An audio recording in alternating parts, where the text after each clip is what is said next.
Sampaetia Obayansa Fusu Obunuja one can some. They might to some cacre was women. Yo, oh my woman, oh my mana. Any baby, I call the child, I warren. One in the as I did power of you. Demo ember,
We know the passion gets you going, and you have the potential to make great strides.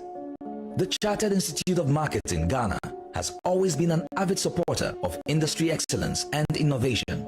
This is why we are excited to announce the CIMG Professional Marketing Qualifications. CIMG has designed practical courses to help you dream a reality right here in Ghana. We are geared up and ready to support you on this journey to becoming a world-class professional marketer. Register today and be on your way to greatness. For more information, call us on 055-274-6592.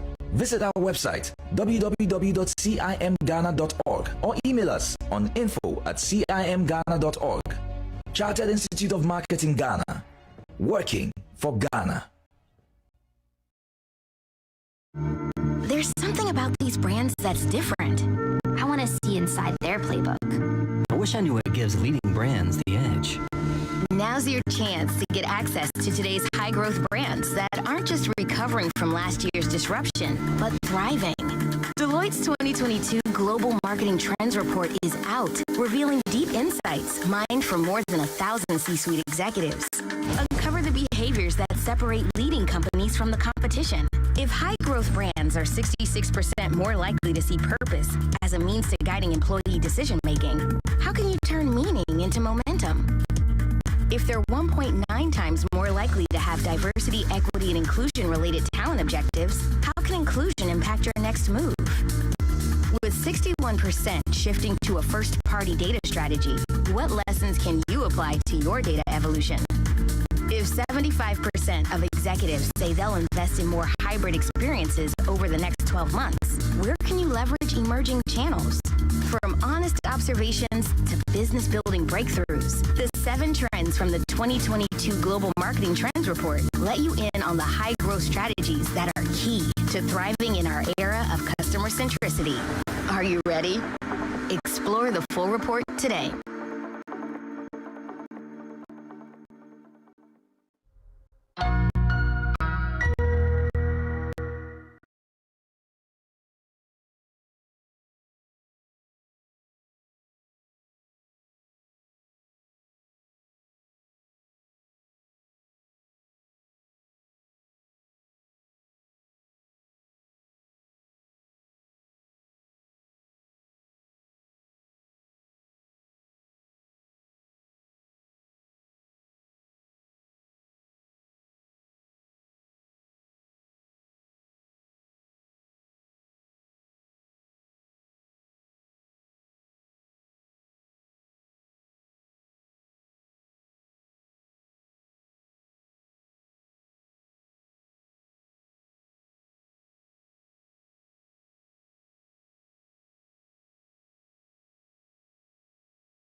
General direction in which something is developing or changing.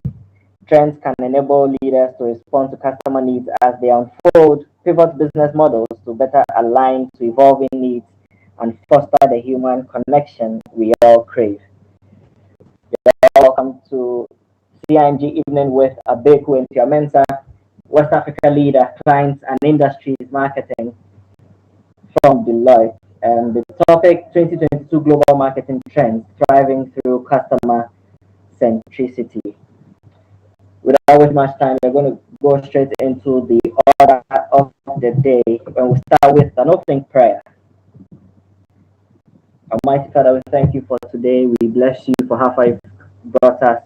We ask for your presence throughout this program as we deliver a thought-provoking message to everyone present. May you guide and direct the presentation and warm the hearts of all participants and those yet to join us virtually. This and many others we ask in Jesus' name. Amen.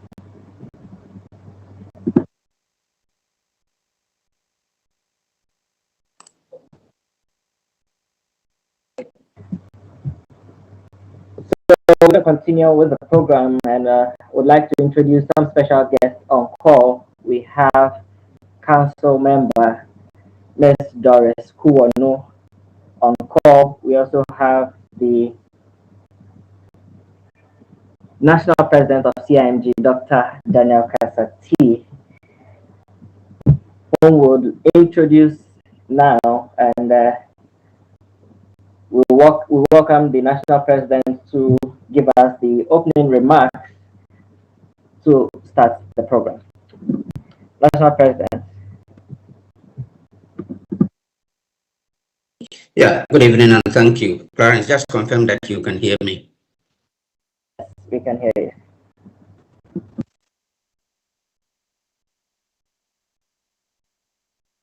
Okay, thank you.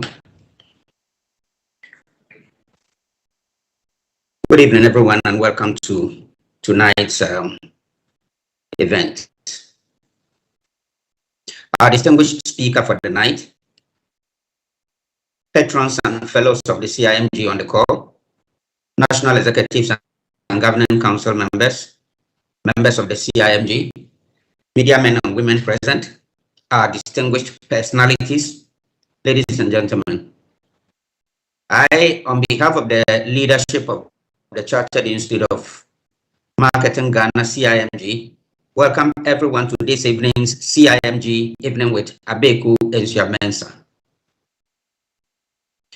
As we already know, the Cimg Evening with is one of the Institute's flagship programs, which, among other things, serves as an advocacy platform that also keeps our members informed and abreast with important issues of national interest.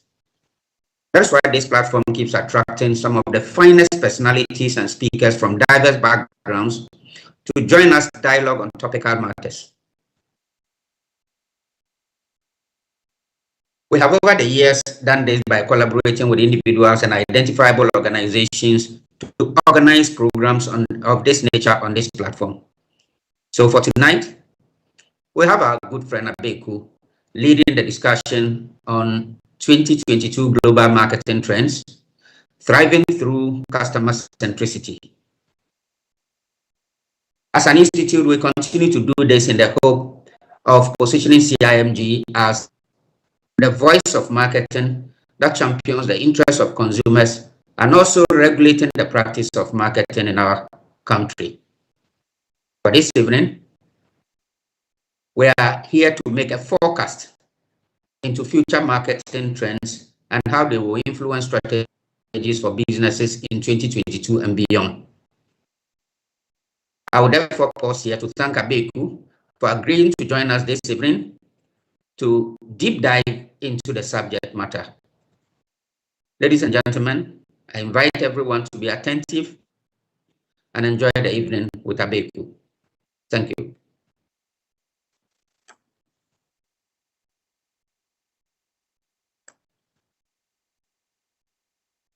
Yeah, over to you, Clarence. Thank you very much, Ms. Dr. Daniel Kasati, the National President, Cimg.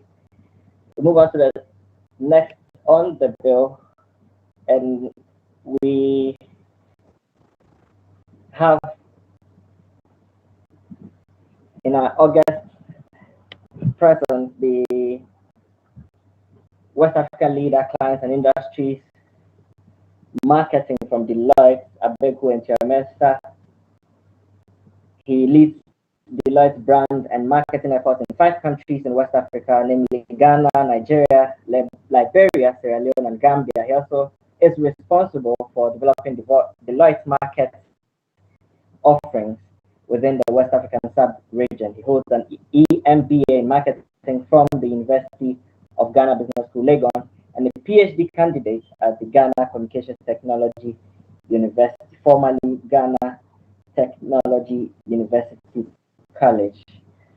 It is with great pleasure that I welcome to deliver a thought-provoking presentation, Abeeku Entsa-Mensah. Thank you very much, and good evening to everybody that has taken time to join us. For those that are on this Teams platform, and then for those that are joining us live on Facebook, thank you very much for taking time to join us, and then you are welcome to this session. I will go ahead and then load my slides. After I do a quick presentation, then we can start the discussion.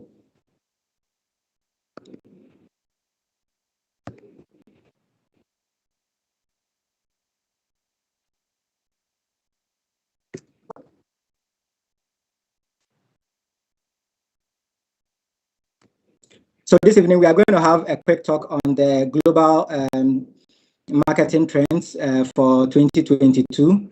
Now, after the session has ended, I'll share a QR code. So for those that are joining on this form, you can scan the QR code with your mobile phones. You will get access to the Deloitte report right on your phone.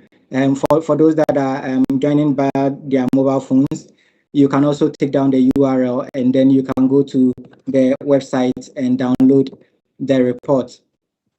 So in terms of the agenda, we are going to look at 8 key things. We are going to have an opening and then we'll go through some 7 trends that we should be looking out for 2022 and beyond in the marketing area. And then I'll end up with some 3 key insights for marketers in Ghana that can help you drive your marketing activities.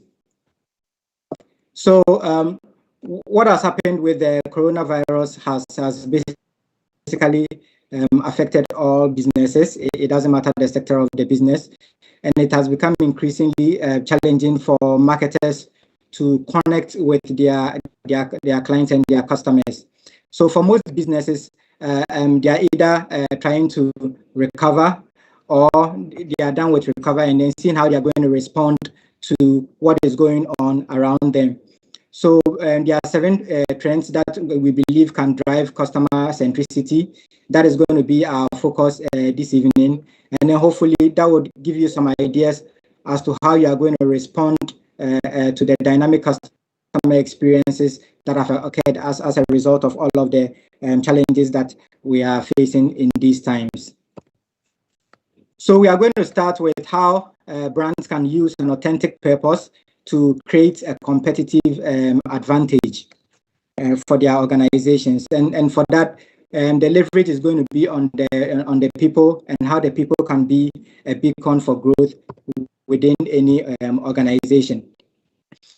Based on research that has been done, it has been seen that brands that are able to demonstrate that they have a purpose, a very true purpose, are gaining a competitive advantage over their competitors. So brands going forward need to look at ways in which they can connect to their customers and offer them a unique experience.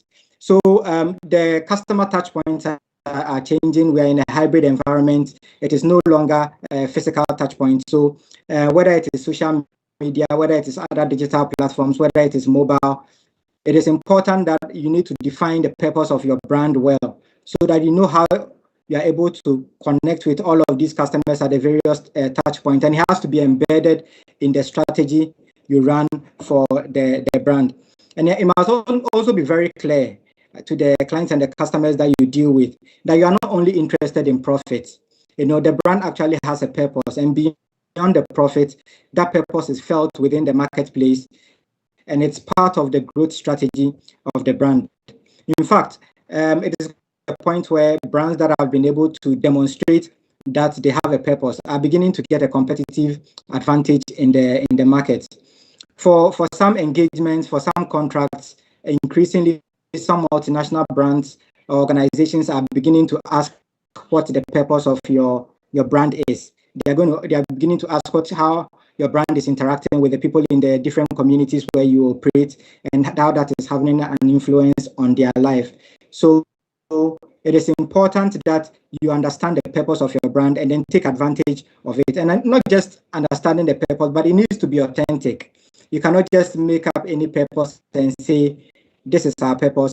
If you do that, your customers will see through it. They'll be able to tell that this is not authentic. So there has to be something that is believable, something that they can relate to, and something that you can stand by.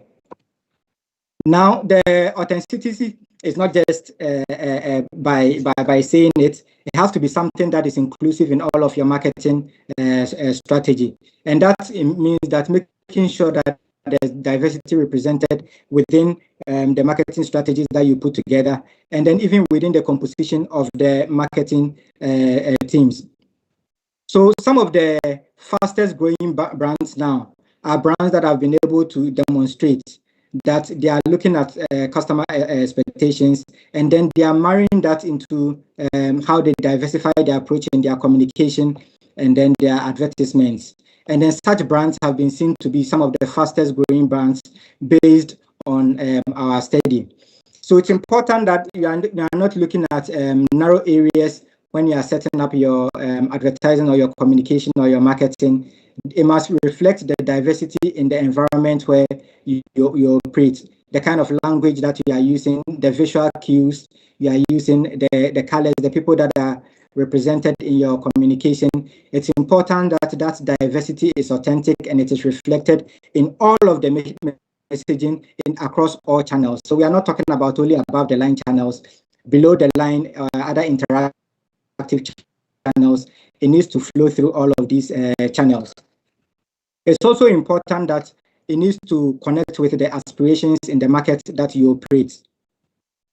So how diverse is your market? Is there that connectivity between the brand and then the market, and then even the customers that you are looking to reach?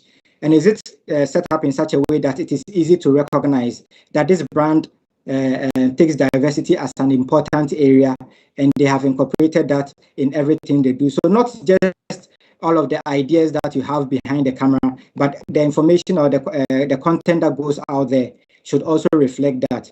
And that gives an opportunity to CMOs to now influence how the organization is structured, how communication is structured, and how that can impact in the market, in everything that is done.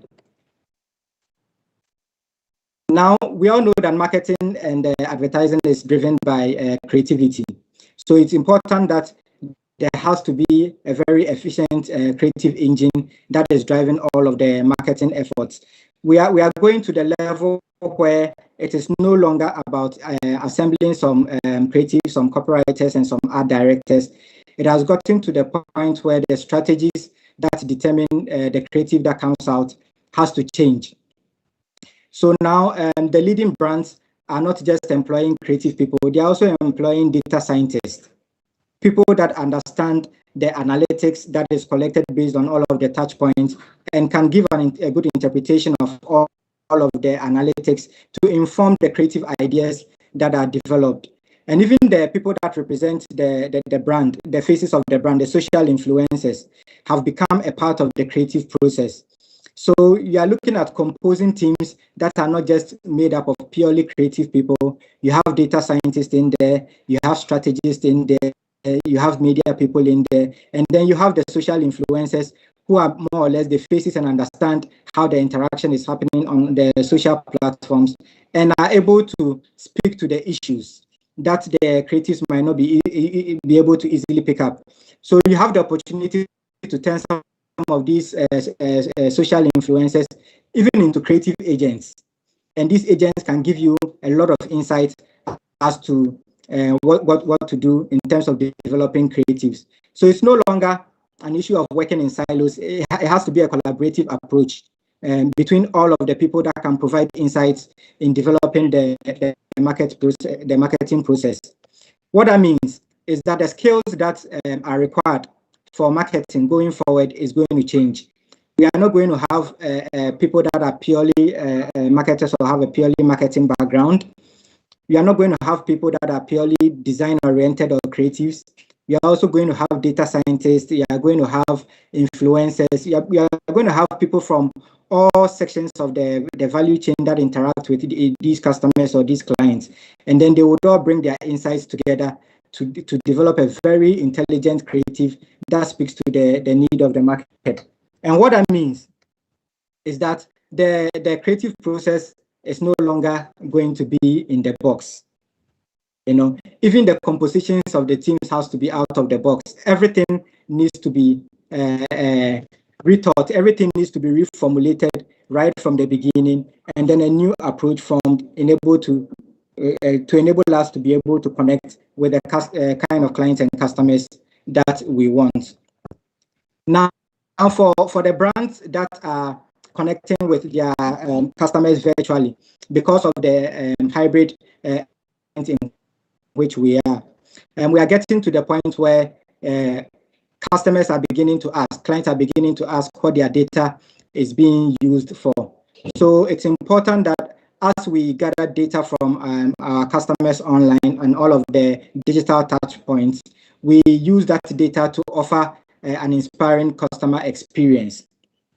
And by that, we make sure that the customers have visibility of the kind of data that is being collected and how that data would influence their life. It's important that the customers are involved in this process. So it shouldn't be a secret process, and the customer should understand exactly how the data is going to be used. That is only possible if we build a deeper relationship within the ecosystem with our clients and our customers. Now, once we have that kind of relationship, it is easier for them to give us data that would help us strategize, and that would also help us come up with better marketing strategies. So it will get to the point where a lot will depend on the kind of analytics that you are able to put together, and that would give you a deeper understanding of what clients are thinking, what customers are thinking, what their major issues are, the kind of feedback they give, which translates into all of the various strategies that you need to put together. We also need to think about how that data experience influences trust when we are dealing with customers.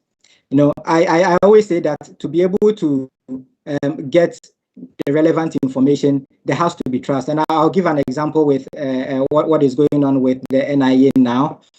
I believe a lot of people are apprehensive of the Ghana card and all of the data that is being collected and how the data that is being collected will be used.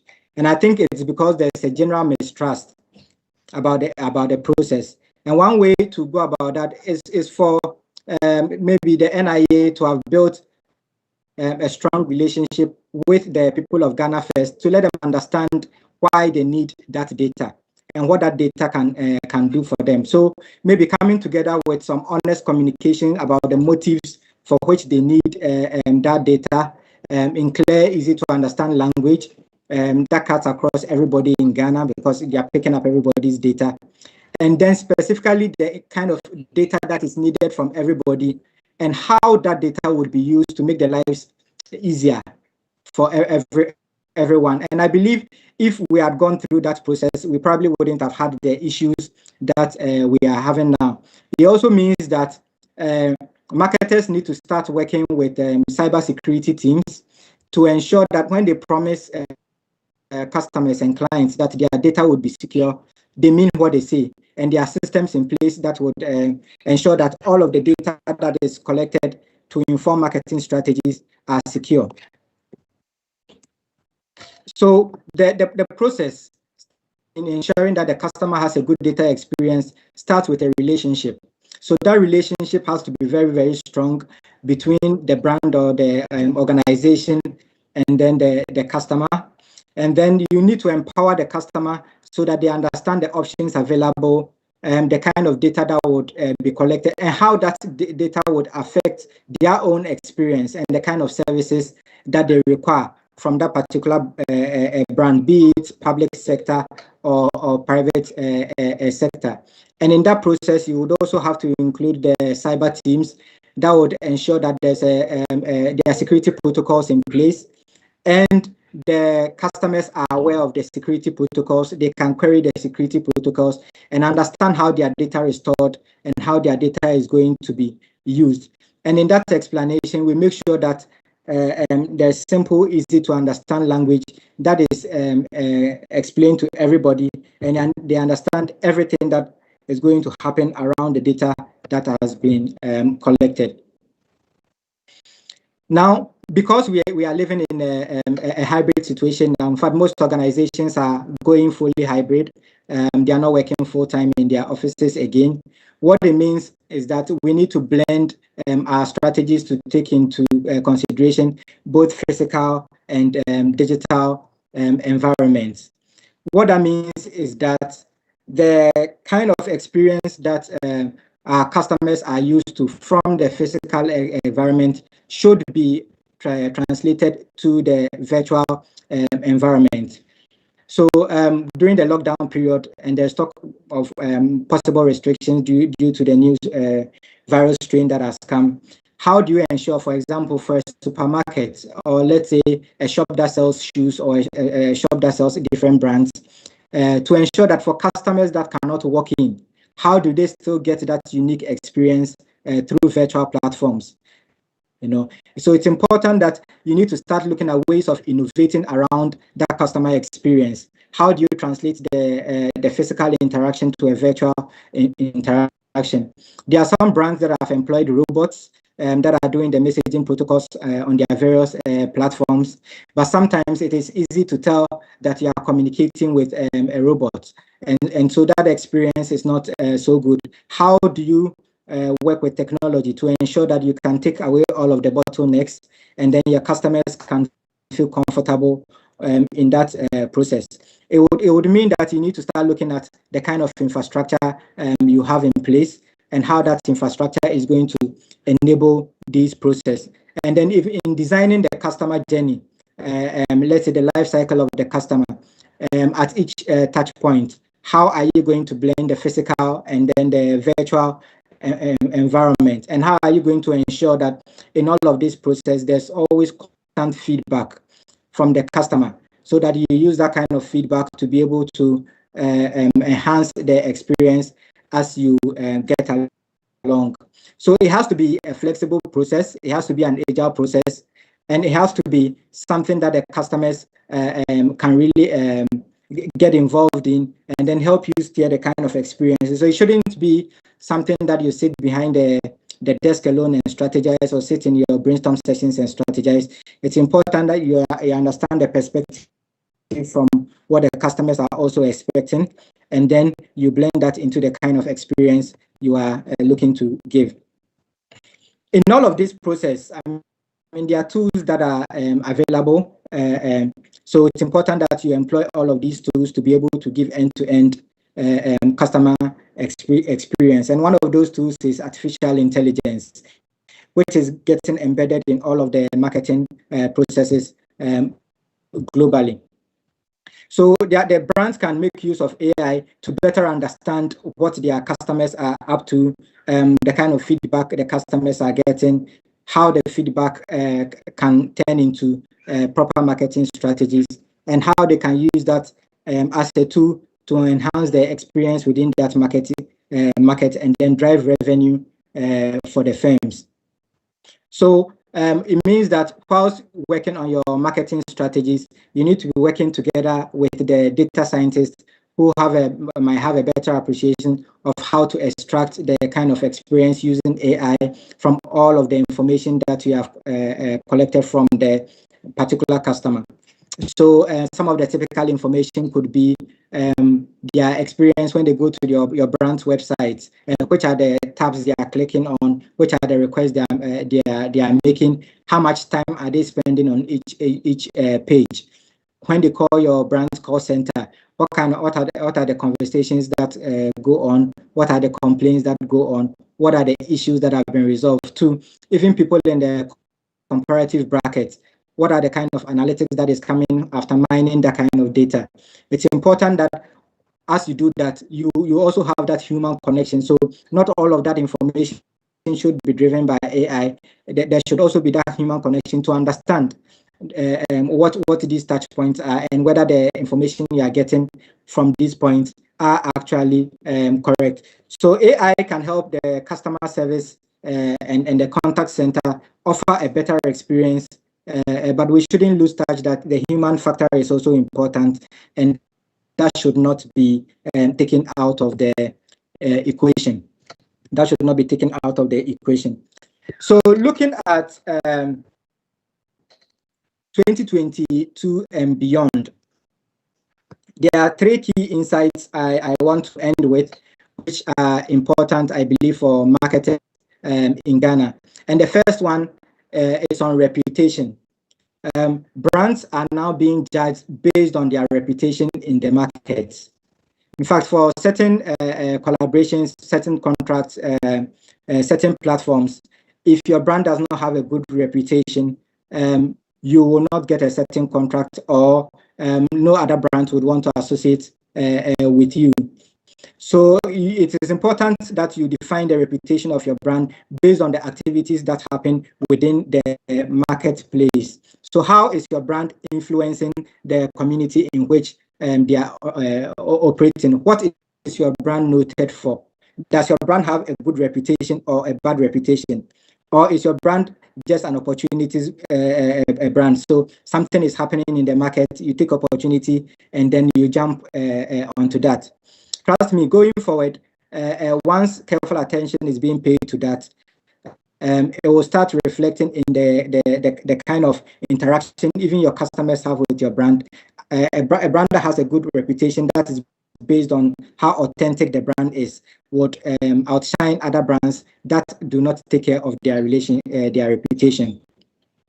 Now, once you have a good reputation, it begins to reflect on the relationship that your customers would have with the brand. So once the relationship is good, you will find that the customers become more loyal. because they feel happy to be affiliated with that particular brand. And then periodically, you can judge that based on the strength of the relationship with the brand.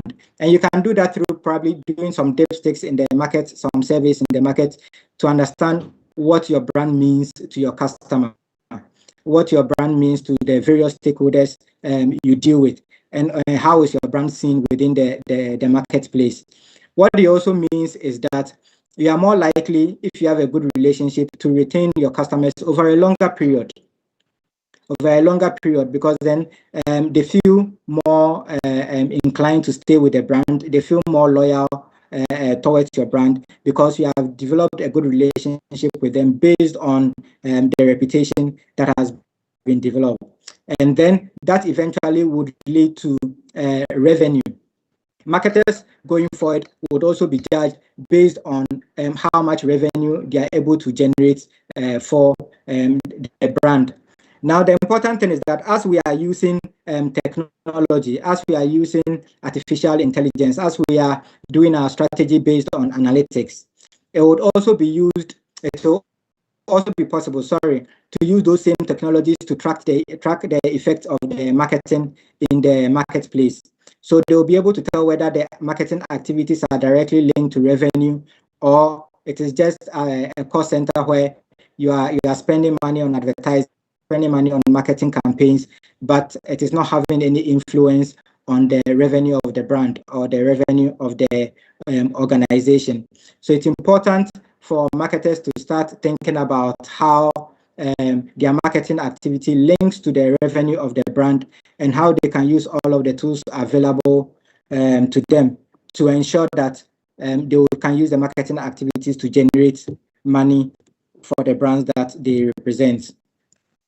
So the fuller details of some of these trends that I have shared is available on this QR code. So if you can scan the QR code with your phone. If you have a QR code scanner, it will take you directly to where you can download the 2022 Global Marketing Trends Report. And then it gives you all of the details and the insights on some of the key areas that I've mentioned here. For those that are joining on their laptop, that is the link below, deloitte.com/global marketing trends. You can go to our website and then download the reports. So that would end my presentation for now, and I think we can dive into the discussion itself. Thank you. Thank you very much, Abeeku Entsa-Mensah, West African Leader Clients and Industries Marketing from Deloitte. Without further ado, before we move on, I would like to introduce and also recognize some important personalities on call. We have the National Treasurer Elect of CIMG, Mr. Alfred Boyan. We also have the MD of NCR, Council Member and Vice President-elect of CIMG, Mr. Theodore Osai. At this point, we would like to begin the open forum, and may I add that we would be taking 3 questions at a time. And if you have any questions, kindly unmute yourself. Well, raise your hand, you'll be called, then you unmute yourself and ask your question. 3 questions at a time.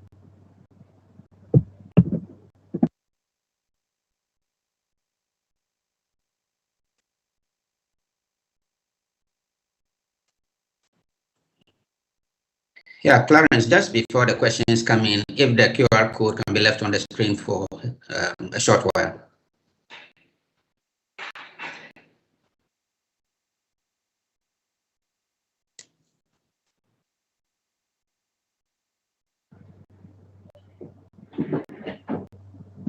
Please confirm if you can see the QR code. Yes, it's visible. Thank you. Great.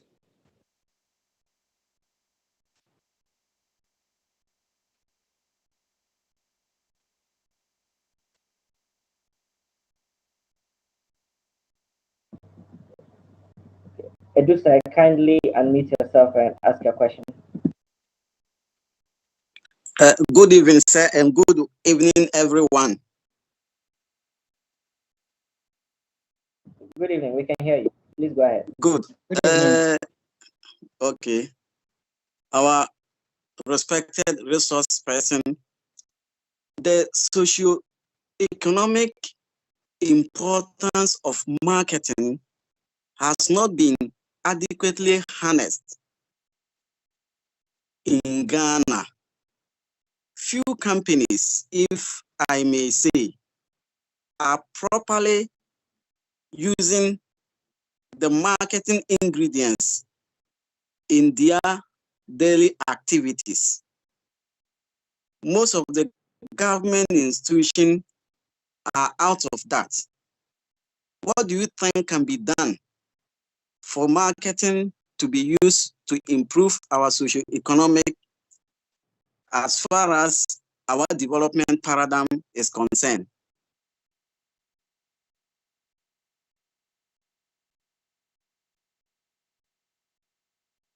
Yeah, thank you very much, Elise. We'll take two more questions and then we'll give the floor to Abeeku Entsa-Mensah to respond to them.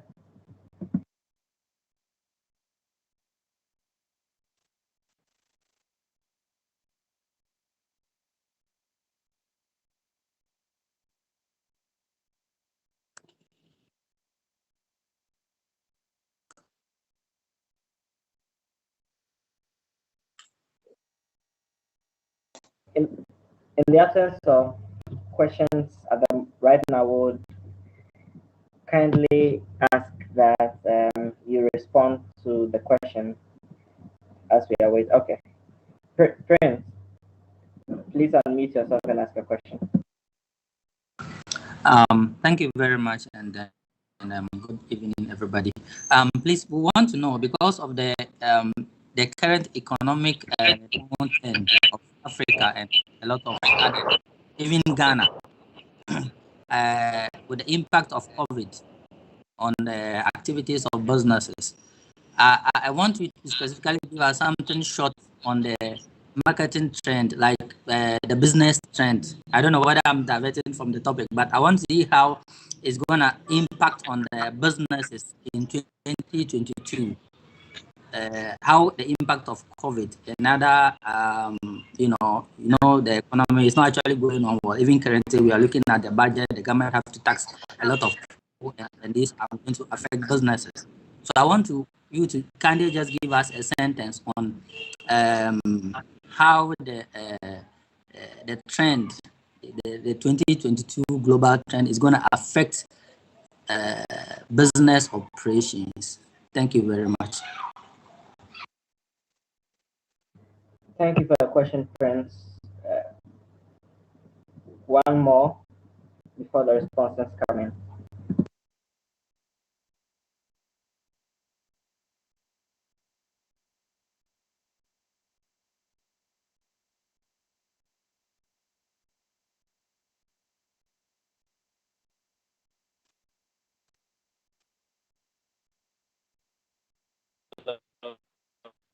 Can you hear me? No, we can't hear you. Hello? Loudly. Yes. Can you hear me? Yes. Yes, Okay. My name is Chris Wolsey. Okay. I missed a part of your presentation, but I believe it was a good one. I only caught the last couple of slides before the session ended. I just wanted to find out if you touched on, as marketers, we're going through a massive change in the way we operate because of the changing face of the business environment we are in. I focus more around keeping my brands and my business profitably healthy ahead of running out there with big campaigns, because with a lot of global supply chain, that's pretty much where input costs have just gone through the roof on everything that we're doing. Now, is there anything from the trends you shared with regards to what marketeers must be doing in sustaining and their businesses going forward with this rising cost of inputs? which is being forecasted forward. Thank you. Okay, thank you very much. Is this Chris Wolf Caesar, formerly of ABL? Yes, it is.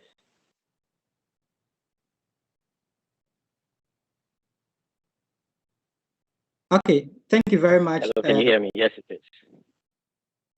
Yes, Chris, my good friend Chris. We got that. Thank you. Thank you, Chris. Okay, so I'll take the first question. I think the issue has to do with where marketing has been situated in the corporate environment. Traditionally, marketing has not been part of the boardroom strategy. When you are developing the strategies for organization. So the strategies are developed, which reflects into the products and the services and the brands, and then marketing comes in, and then they have the job of going out to put or to implement the strategies that affect these services and these products. Going forward, organizations need to rethink about how they position the marketing function, because it is becoming increasingly obvious that from a strategic point of view, some of the decisions should be done by the marketing lead at the strategic level, at the board level, before it filters into the various strategies at the local or the departmental level.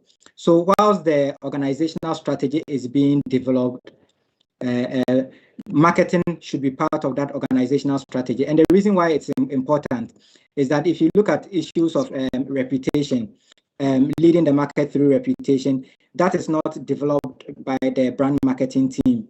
The reputation of an organization is developed at the boardroom.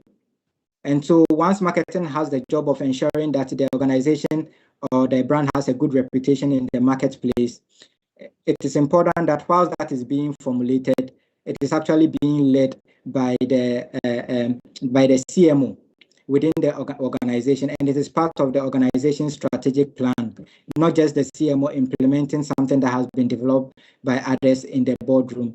So sitting at that board level and then contributing to the strategy of organizations would give marketing a better position.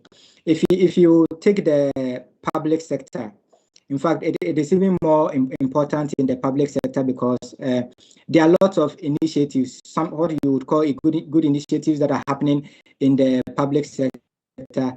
And usually the big issue is how those initiatives are marketed or are presented to people, to Ghanaians. You know, so that gap between what the true intentions of the initiative is, and then the true intentions of the initiative is, and then what is communicated in the marketplace is what usually causes a problem. And I give the example of what is going on with the NIA and then the Ghana card. Very, very fantastic intentions, but those intentions have not been communicated well. So people do not understand why they need to go and re-register their SIM again using the Ghana card. People do not understand why they need to go back to their banks and then submit their Ghana card when they've submitted other forms of identification to their banks. It is a communication problem, and it's important that probably the government should start looking at how they can employ the services of specialist marketers who can help them break down some of these things, and they are able to market their true intentions to the people of Ghana. In terms of how marketing trends will impact on business operation, like I said during the presentation, marketing will now be judged based on the kind of revenue that they bring in. Whilst we are employing analytics, data scientists to be able to better understand the information that we are gathering in the marketplace, it would also be easier to use all of those tools to be able to see whether our marketing activities are directly linked to the fortunes of the business. So marketing will no longer become a cost center where all we do is spend money on beautiful campaigns, in the marketplace. But how are those campaigns translating to the bottom line for these organizations? How is the campaigns we are doing directly linked to revenue and the sustainability of the businesses and the brands that we represent? So it's important that we start getting that mindset that we are no longer going to be a cost center. We are also going to contribute directly to revenue. And then with the last question from Chris, we are now employing intelligent marketing and artificial intelligence to understand how to operate, especially with the rising cost of inputs. So we cannot avoid it. We need the raw materials to be able to produce the brands that are out there. The costs are going up. Where can we cut the cost from? So it's important that we are intelligent about the marketing strategies that we come up with. So we are not just coming up with strategies and putting them in the marketplace. We are looking at marketing strategies that would deliver the objectives of the brand and deliver revenue at the least possible cost, and also deliver the right kind of customer experience that we are looking at. So it is no longer a matter of we need to push the brand in the market, but how are you pushing the brand in the market place? You need to employ technology and develop some intelligent marketing to be able to do that without just spending too much money. Fantastic. Thank you for the responses. We're going to take the next batch of questions. Kindly raise your hand. I'll call you, then you would unmute your mic and ask your question.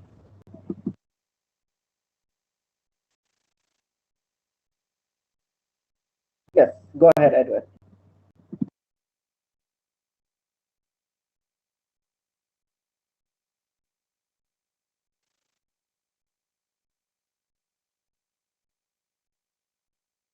Hello, Edward. I think you can go ahead with your question. Good evening. Good evening, yes, Edward. There was a portion of your presentation that had to do with data collection and then data use. You know, quite recently, data has become something of a security concern.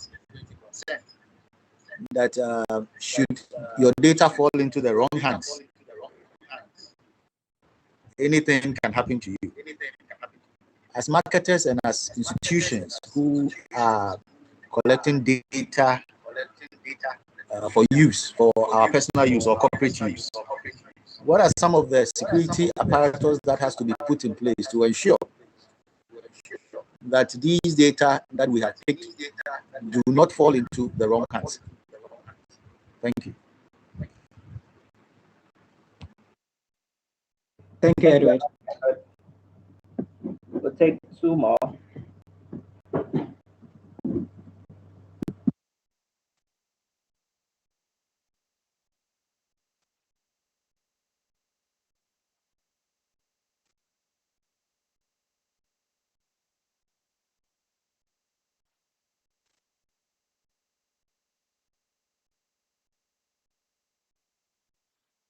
All right, speaker, you can go ahead and respond to that question as we await more questions.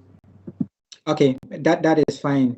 So during my presentation, I mentioned that whilst marketers are using analytics to collect all of these data, it's important that they work together with cybersecurity teams during the process. So the first thing that needs to be put in place is for the organization to have a data strategy. And the data strategy would include how the data would be collected, how the data would be kept, and how the data will be used.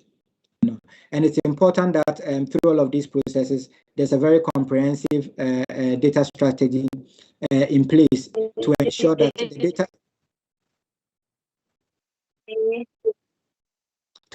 the data that is collected is very safe. So it's important that marketers do not have to work in silos anymore, or marketers should not work in silos anymore. they should work together with the cyber security teams that have a deeper understanding of how to protect data and how that data can be used in a very secure way. I also think it is important that it has to be a very transparent process, such that the customers or the clients you are collecting the data from understand the kind of data that they are given, the implications of the data, and how the data would be used by the brand or the organization. Okay, and they give their consent to that data being collected. The consent part is very important, and during that explanation process, it also needs to be made clear to the customer or the client how that data can enhance the kind of experience, customer experience they have with the brand or the organization. And so what the ultimate use of the data is, or the end use of the data, and how that would help them at the end of the day. It's important that that is communicated. So for instance, if you are a bank, you are going through that KYC process, collecting all of these data from your customers, there has to be a comprehensive policy with guidelines on how that will be communicated to all of your banking customers or your banking clients, and then how that data would make sure that they get a better experience. So typically, you would see that you would get messages probably from your bank or other organization that has no relation to you at all. It means that such policies are not able to understand the kind of data that has been collected. There's no analytics that is informing the use of the data. So it affects all of the communication that goes out. Everything is random and mixed up. So right from the beginning, as you are collecting the data, work together with the cyber security team, work together with the analytics team, and then come up with a comprehensive plan on how data would be used.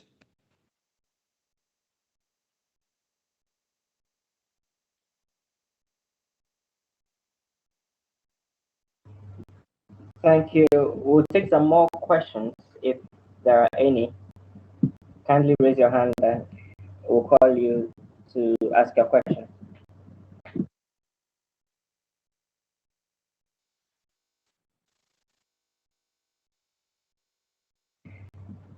You can also feel free, if you have any comments, to share with us.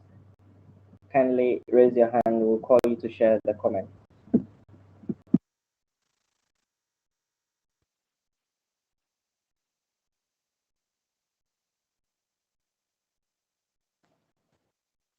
Yeah, Clarence, I think in between you can also be reading the messages that people have posted.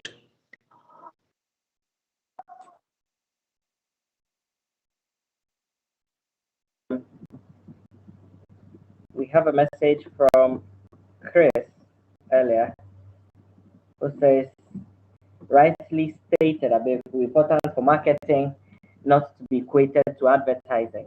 At the core of every business strategy is the consumer or customer. It goes ahead to say marketers and practitioners must also be ready to embrace the full ambit of marketing. In these times, our contribution should be more towards revenue growth management.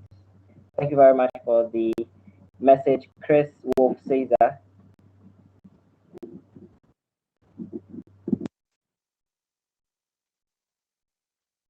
Another message from Prince, who says, I think I'm the president of After Young Entrepreneurs Federation, and I think we can benefit more from this.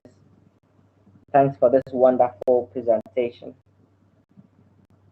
Thank you for the message, Prince.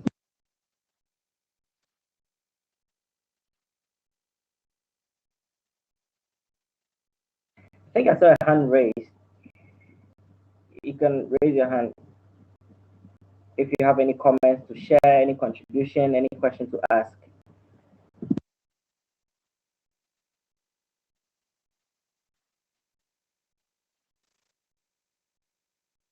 So maybe I have a question for the people online, since there are not a lot of questions for me.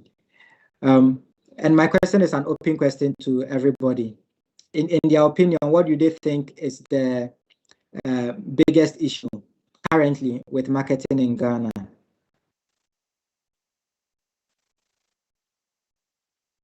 if anybody would want to take on that question.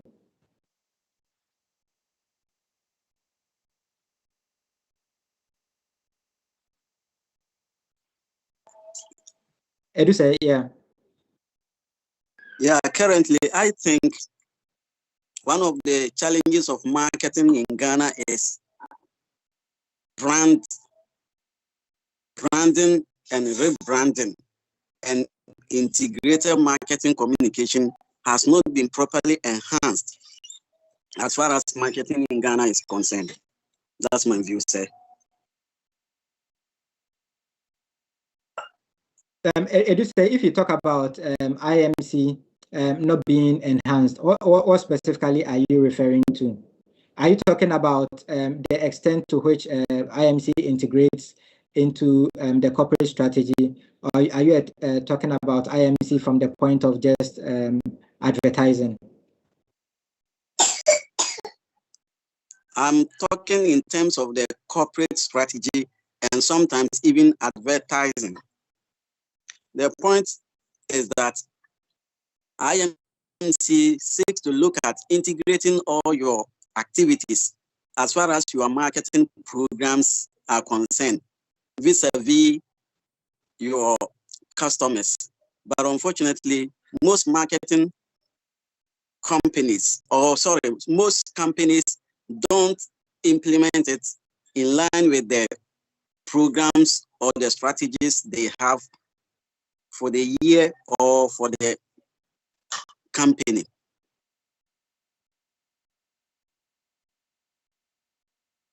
Okay, so does anybody have a contrary to what Eduse has said, or another view to what they think is the biggest issue with marketing in Ghana now?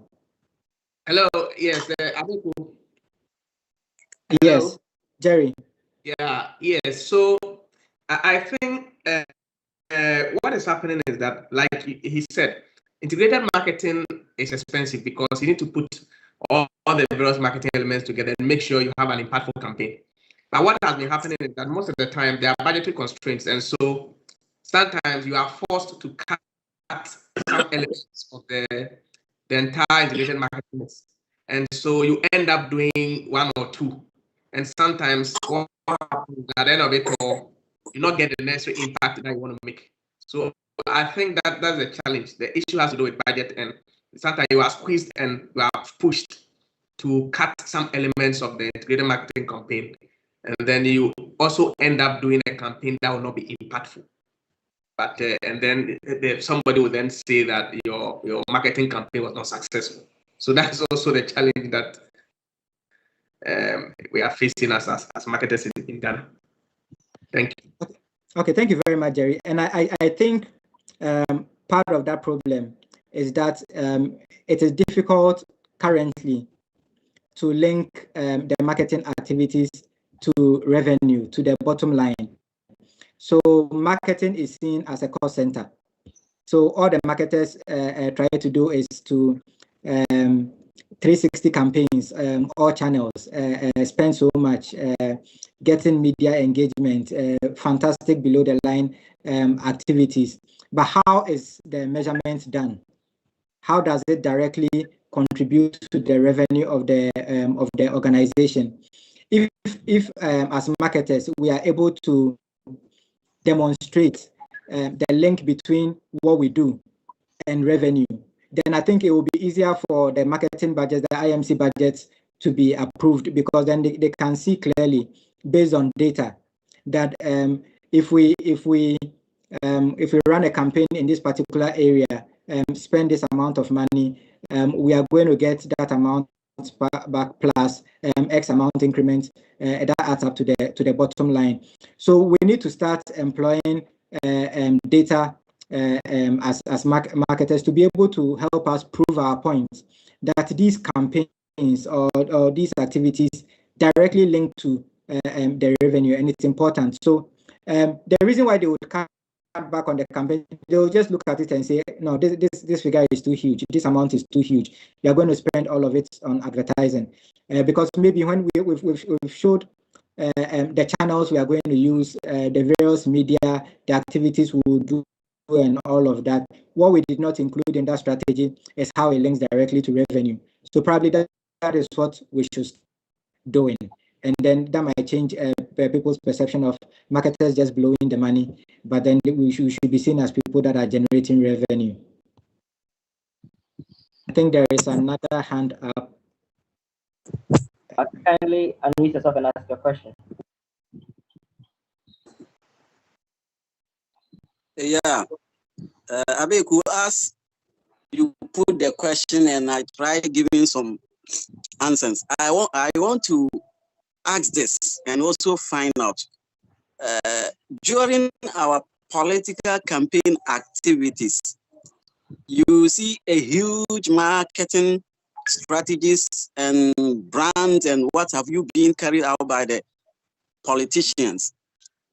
I want to find out those strategies, are they proper marketing strategies? And who are the consultants behind it? Are they Ghanaians or foreigners? What is the cash cow in it for the marketer or marketing consultants in Ghana? Okay. Thank you very much. Before you respond, Abeeku, would like to take a question from Bismarck. I believe he raised his hand as well. Bismarck, kindly unmute yourself. Okay, Bismarck.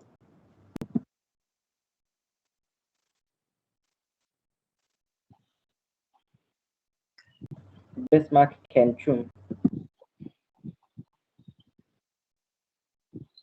Hello, Bismarck. Okay, you can go ahead. You can go ahead. I've seen Bismarck's comment. Bismarck's comment is your presentation focused more on global trends. Are there any specific trends that you think are GH-centric? From your crystal ball, how do you see marketing evolving within the Ghanaian context in 2022 and beyond? So let me deal with let me answer Edusai's question, then I'll go to Bismarck. So in terms of Edusai's question, I mean, the effectiveness of political marketing, I am not sure I can give an accurate answer to that. I have not been involved in political marketing, but I suspect they consult some marketing experts, be it local or foreign, before they take some of these activities, at least maybe at the higher political level, at the party level. But in terms of the local level, what happens within the communities and the activities that lead to the election, that I am not sure how that one works out. As to whether they are effective or not, I cannot tell. But you hear several cases where people say delegates cannot be trusted, so they spend so much money and they were not voted for. So whether that means that the strategies were right or wrong, I do not know, but I have not been involved in that kind of marketing to be able to give an accurate answer. Now, in terms of the specific Ghana-centric trends, I believe what happened. Now, a lot of organizations are going hybrid. It will get to the point where customers will no longer feel the need to be walking to brick and mortar to be able to interact businesses. The economy is being driven towards digital platforms. That is why we are doing the Ghana card, to be able to synchronize all of the public sector digital touch points for the relevant services. I believe the private sector is also going to follow suit. So what I would mean is that to be able to understand the activities of our clients or our customers, be it public sector or private sector, we need to have the relevant data and have an interpretation of the data to be able to understand what is happening. So, for instance, if I go to any of the government's portals, what do I go and do at the government's portal? Do I go to the passport portal? Do I go and pay do I go and pay my SNIT? Do I go and pay my tax? What exactly do I go and do? Do I go and look for information? How much time do I spend on which page? Which particular news items are of relevance to me that I read? All of this information is being gathered once you have one unified platform. Now, as a public sector marketer, how do you use that to develop a unique customer experience for me in making sure that I get all of the required services I want from the government? So I think that is going to be a major trend.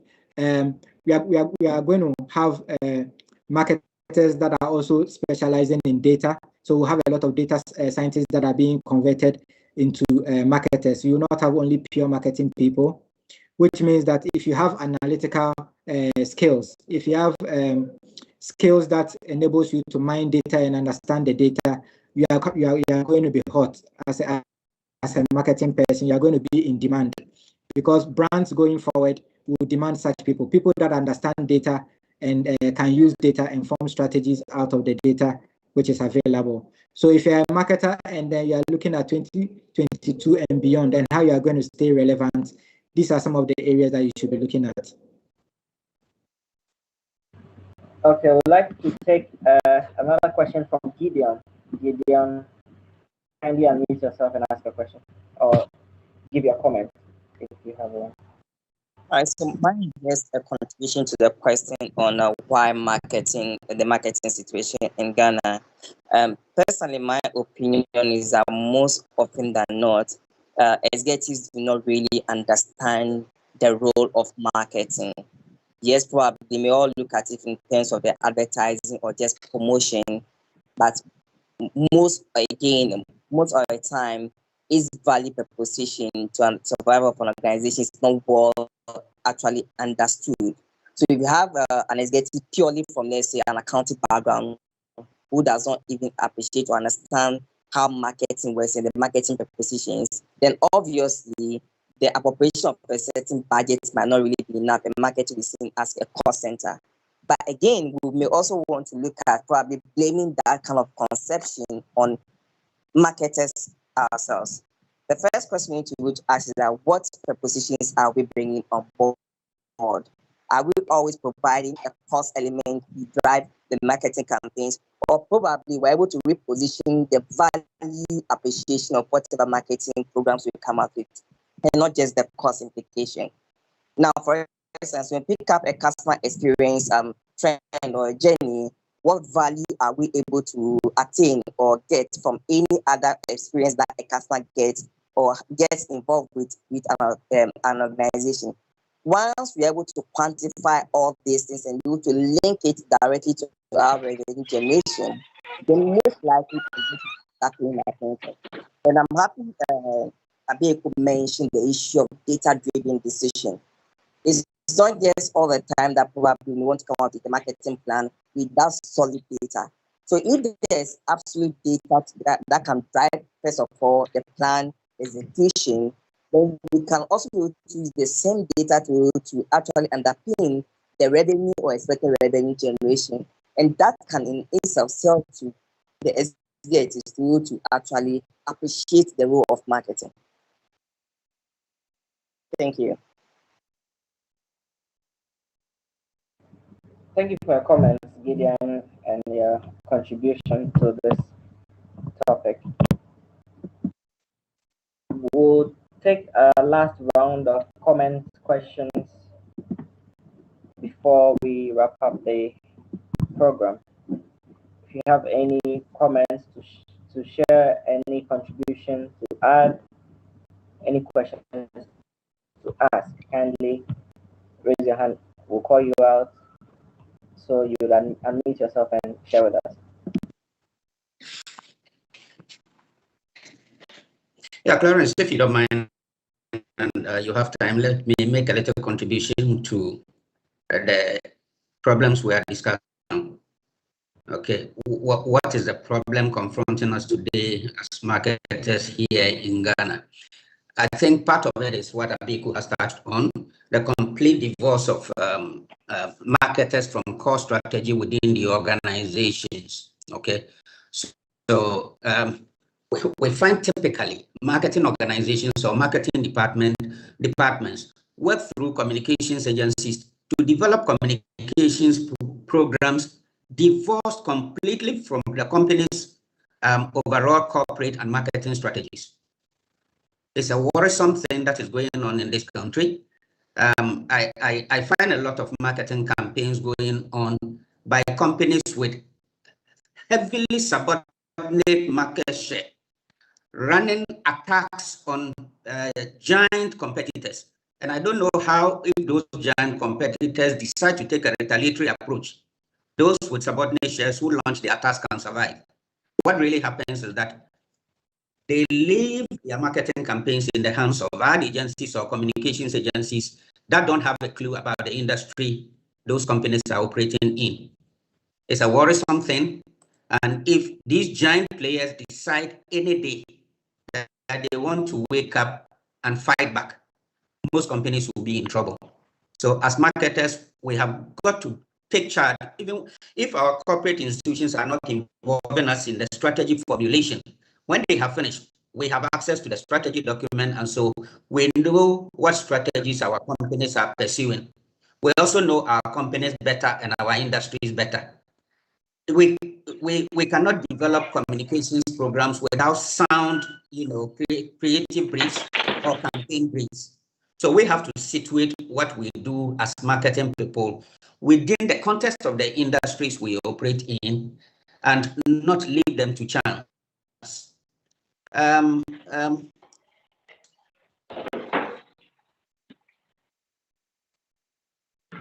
If you take the issue of integrated marketing communications that we have been discussing on this platform, I'm just gauging and noticing that about 80-90% of our contributions quickly limit integrated marketing communications to promotional mix elements. And that is the beginning of the problem, because you cannot discuss your integrated marketing communications, leaving out product decisions, leaving out pricing decisions, leaving out distribution decisions, and concentrate on promotional mix elements. It doesn't work. Okay, so we ourselves have got to be realistic. When we talk of integrated marketing communications, we are dealing with an optimal formulation or blend of all the legs of marketing. You start with your 4 Ps and descend down into the other sub-mix elements, and how we can blend this optimally to formulate our marketing proposition for the attention of our market. I guess these two areas are areas that we must be watching going forward. Thank you.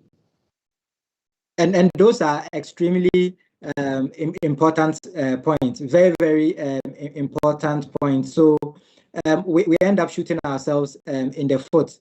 When we do that, then it is difficult to climb up to the boardroom, because there's a disconnect between our activities and the corporate strategy.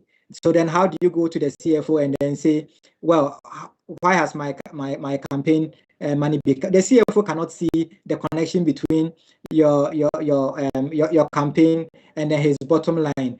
Plus that campaign is divorced from the organization's overall corporate strategy, which is what, in fact, the example that you gave links to the reputation that I talked about. So the organization has its corporate strategy, has its values, is working on its reputation, and then you as the marketer working on brand communications, and then you go about attacking your competition in a way that is not ethical. Now there is a big gap between that and the organization's reputation in the marketplace.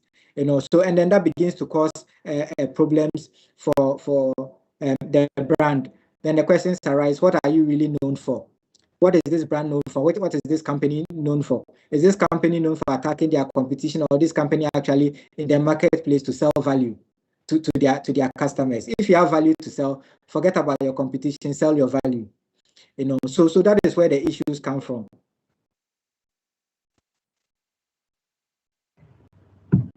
That's brilliantly said. Well put. And we'll take the final one. His hand is up. Yeah, let's very last one from Edusei as we come to the end of the program. All right, thank you. I want to find out from Dr. T. Please, in recent time, most of the adverts on TV, you hear them telling us that they've registered with Food and Drug Authority, blah, blah, blah, blah. What's the role of our organization in this?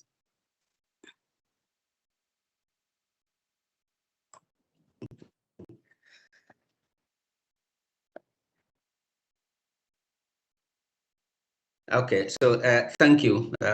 This is an important question. Let's have the common understanding that the marketing bill was only passed into law last year. Until then, we didn't have any backing in terms of law to be making inputs into a lot of. So before coming into being of our act,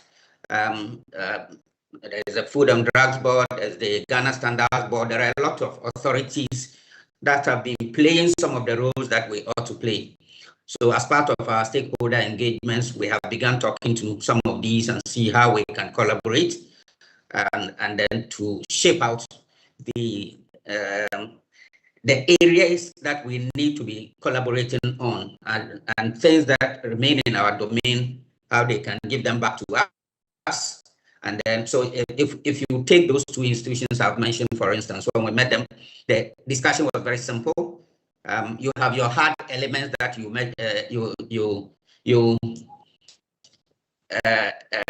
control. We have our softer elements that we control. Within the softer elements, we also have our professional ethics that we control as far as our members are concerned. So if our members through their practice do anything, it is us who are clothed with the law to be able to sanction. So we have started the discussions. With time, I'm very sure that we will get back some of the, let's call them powers, that these sister institutions have been holding on and playing for on our behalf until the coming into being of our law. The accounts put it better. So we have come. We'll plead with them to give our powers back to us so that we are able to regulate better. So eventually we will get there. Let me also be quick to add that when it comes to food and drugs, you know, we don't have the authority to regulate these areas. So the appropriate authorities will continue to regulate those ones. But there are areas that are certainly within our control, and we are working at getting them back. Thank you. Dr. Kasati, just a quick one. Does that mean that soon we will have an ethics board that will have the powers to do some of these review and sort of rein all of the wild things that are happening into place? Yes, the answer is yes. You know, because we do not have localized professional qualifications, we could not, for instance, act like the Cimg UK or ICA Ghana would do or CIMA would do. But if we are all professionals and one of us is engaged in unethical conduct, professional and ethics committee, professional and legal committee will kick into action immediately and go into the matter. If it warrants even withdrawal of the person's certification, we will do that and sanction the person appropriately. So yes, it forms part of the regulation guidelines that the Act gave us. Great. And that is very good news, because sometimes you see some of these things and then you start getting worried for the profession.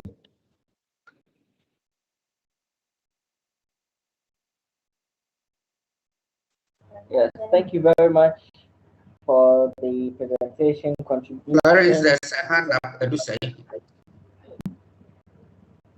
Yeah, Doc, I've already asked the question.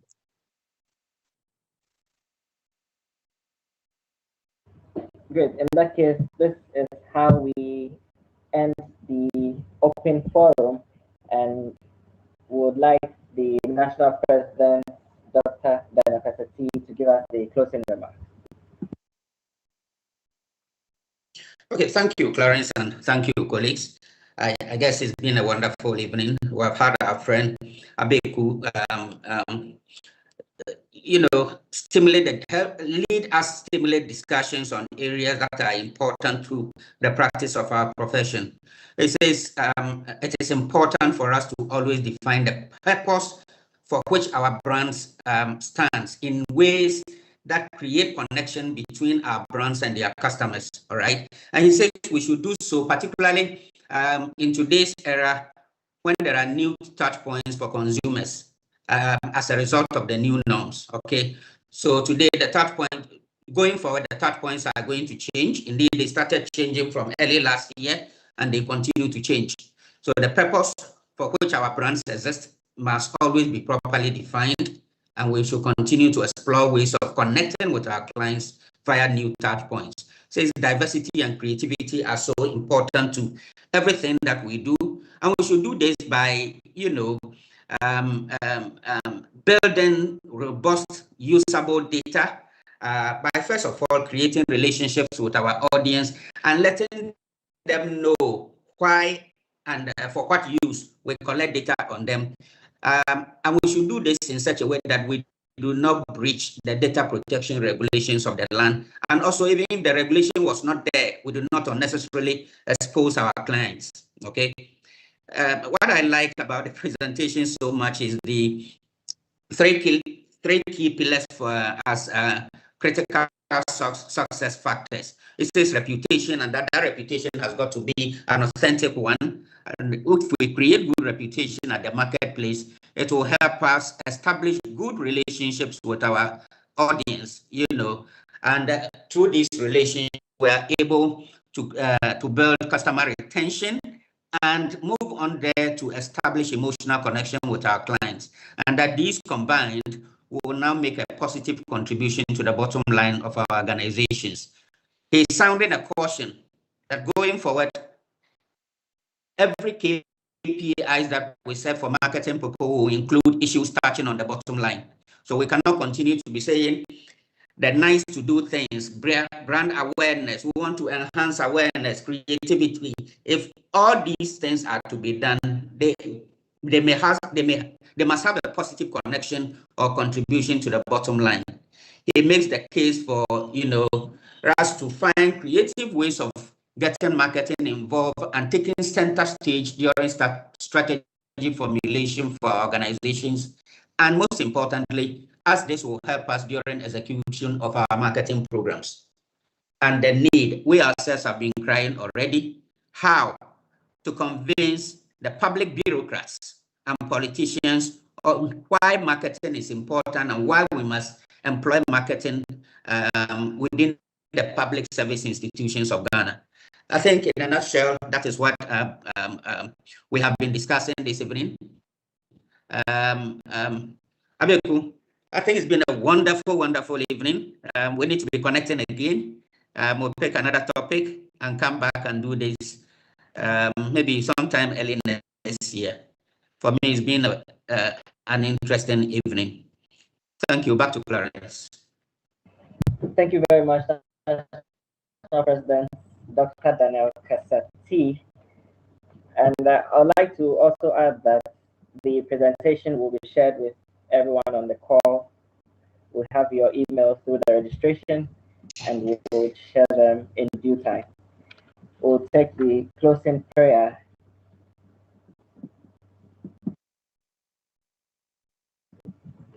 Heavenly Father, we thank you for this evening. Thank you for this presentation. We are grateful for the message and the presentation. We ask that you grant us the strength, the grace to drive marketing campaigns and activities, implementing all the trends and suggestions we have witnessed and experienced from the presentation. There's many others to ask in Jesus' name. Amen.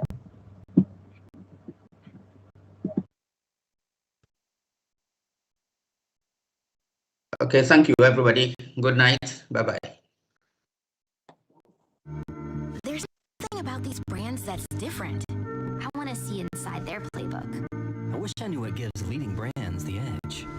Now's your chance to get access to today's high-growth brands that aren't just recovering from last year's disruption, but thriving. Deloitte's 2022 Global Marketing Trends Report is out, revealing deep insights mined from more than 1,000 C-suite executives. Uncover the behaviors that separate leading companies from the competition. If high-growth brands are 66% more likely to see purpose as a means to guiding employee decision-making, how can you turn meaning into momentum?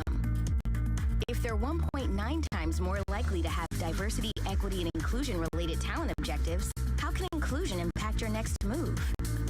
With 61% shifting to a first-party data strategy, what lessons can you apply to your data evolution?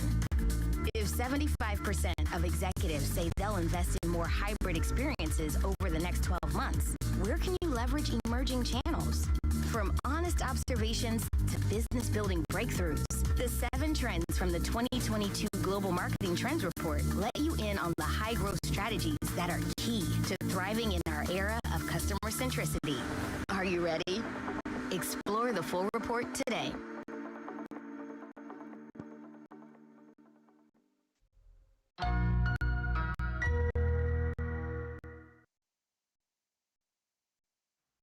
We know the dream is big.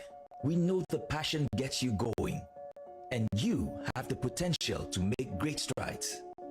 The Chartered Institute of Marketing, Ghana, has always been an avid supporter of industry excellence and innovation. This is why we are excited to announce the Cimg Professional Marketing Qualifications. Cimg has designed practical courses to help you make that dream a reality right here in Ghana.